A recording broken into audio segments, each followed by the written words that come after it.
מרגישה טוב. נשארתי לראות קרמל בבית.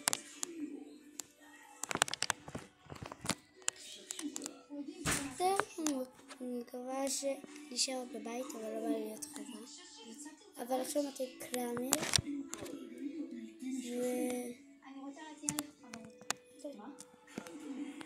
זהו בינתיים.